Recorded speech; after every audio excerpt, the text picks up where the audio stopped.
Friends in Christ, Pastor Brian here. As we approach the 250th anniversary of the signing of the Declaration of Independence, I've been taking some time to reacquaint myself with the history of the Revolution, the Declaration, our Constitution, and the founders. Now, we've discovered over the last few weeks that most colonists considered themselves to be Christian, but only about 17% were an active part of a congregation. This number rises to almost 98% if you talk about those who were delegates to the Second Continental Congress. Now, we've also learned that the Christian beliefs of those founders, while the same in many of the basics as ours today, the divinity of Jesus, the resurrection, etc., beyond those basics, their faith was not the same as our faith today. And so in that way, the faith of the founders was different from ours. So how did their experience of faith influence their thinking about the role of faith in government? Last week, Pastor Leanne Stubbs was here while I was on vacation. She mentioned a book by Matthew Sutton called Chosen Land. In this book, Sutton weaves together the history of the United States and Christianity.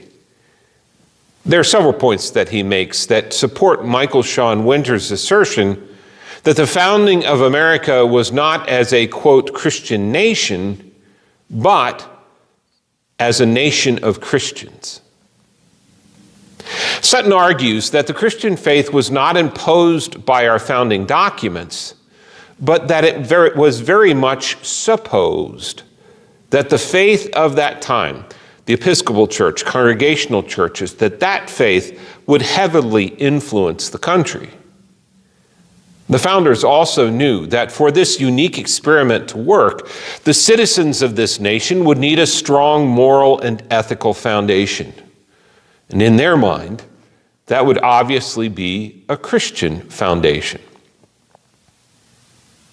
However, while some of the colonies tried to replicate the state church they had fled from in England, when it came time to create a new nation, they moved away from that model. Now, I imagine that their relatively recent experience of what it means to be forced to participate in the state church played a role in that decision. With the breadth of Christian expressions in the colonies at that time, I also imagine they were aware that any state church would also place the decision of what constituted good theology into the hands of politicians, and that they were uncomfortable with that idea.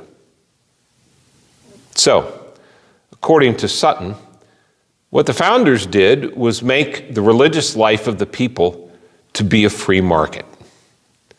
While someone's faith could certainly influence the legislation they supported, what they could not do was legislate particular beliefs. That legislation of particular beliefs is broadly what it means for the government to establish a particular religion, and that was out of bounds. Now, when you think about it, this separation of religion from the state, it's a very good thing. Do we really want politics to determine theology and belief? As Christians who happen to be Lutheran, we are particularly allergic to this idea. In his treatise on secular authority, Martin Luther stated that government has authority over worldly bodies and behavior, but that the soul belongs to God. Because no one can be forced into heaven, Luther believed attempting to legislate belief or coerce faith is not only futile, but inherently wrong.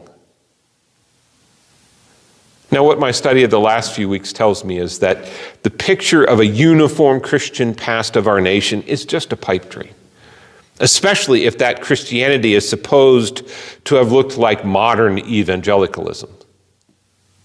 But it also affirms that we were a nation of Christians, at least by identification, but we're very intentionally not a Christian nation, in that we do not have and cannot have an established religion or church supported by the state.